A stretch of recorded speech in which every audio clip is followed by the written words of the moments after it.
முதல் வாசகம் ஏசாயா ஆகமம் அதிகாரம் 1 திருவசனங்கள் 10 மற்றும் 16 முதல் 20 வரை. எருசலேமே, உன்னை ஆளுகிறவர்களும் உன் மக்களும் சோதோம் கொமோராவை போன்றவர்களாய் இருக்கின்றனர். நம் ஆண்டவரின் அறிவுரையை கேளுங்கள், அவர் தம் கட்டளைக்கு செவிசாயுங்கள். உங்களை கழுவி தூய்மைப்படுத்துங்கள், உங்கள் தீச்செயலை என் திருமுன்னிருந்து அகற்றுங்கள். தீமை செய்தலை விட்டொழியுங்கள், நன்மை செய்ய கற்றுக்கொள்ளுங்கள். நீதியை நாடி தேடுங்கள், ஒடுக்கப்பட்டோருக்கு உதவி செய்யுங்கள், திக்கற்றோருக்கு நீதி வழங்குங்கள். கைம்பெண்ணுக்காக வழக்காடுங்கள். வாருங்கள், இப்பொழுது நாம் வழக்காடுவோம் என்கிறார் ஆண்டவர். உங்கள் பாவங்கள் கடுஞ்சிவப்பாய் இருக்கின்றன, எனினும் உறைந்த பனி போல அவை வெண்மையாகும். இரத்த நிறமாய் அவை சிவந்திருக்கின்றன, எனினும் பஞ்சை போல் அவை வெண்மையாகும். மனம் உவந்து நீங்கள் எனக்கு இணங்கி நடந்தால் நாட்டின் நற்கனிகளை உண்பீர்கள்.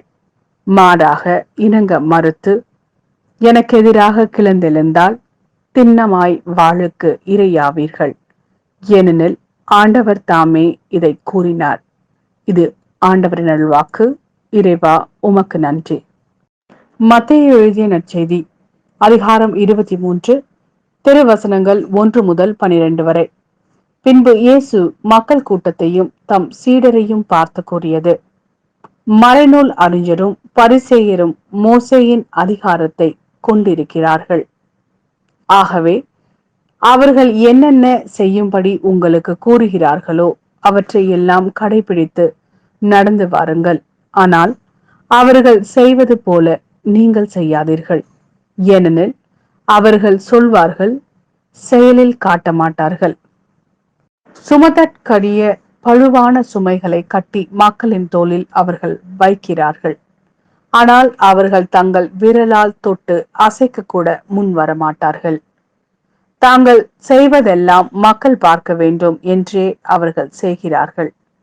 தங்கள் மறைநூல் வாசக பட்டைகளை அகலமாக்குகிறார்கள், அங்கியின் குஞ்சங்களை பெரிதாக்குகிறார்கள். விருந்துகளில் முதன்மையான இடங்களையும் தொழுகை கூடங்களில் முதன்மையான இருக்கைகளையும் விரும்புகிறார்கள். சந்தை வெளிகளில் மக்கள் தங்களுக்கு வணக்கம் செலுத்துவதையும் ரபி என அழைப்பதையும் விரும்புகிறார்கள். ஆனால் நீங்கள் ரபி என அழைக்கப்பட வேண்டாம், ஏனெனில் உங்களுக்கு போதகர் ஒருவரே. நீங்கள் யாவரும் சகோதரர் சகோதரிகள். இம்மண்ணுலகில் உள்ள எவரையும் தந்தை என நீங்கள் அழைக்க வேண்டாம், ஏனெனில் உங்கள் தந்தை ஒருவரே, அவர் விண்ணகத்தில் இருக்கிறார்.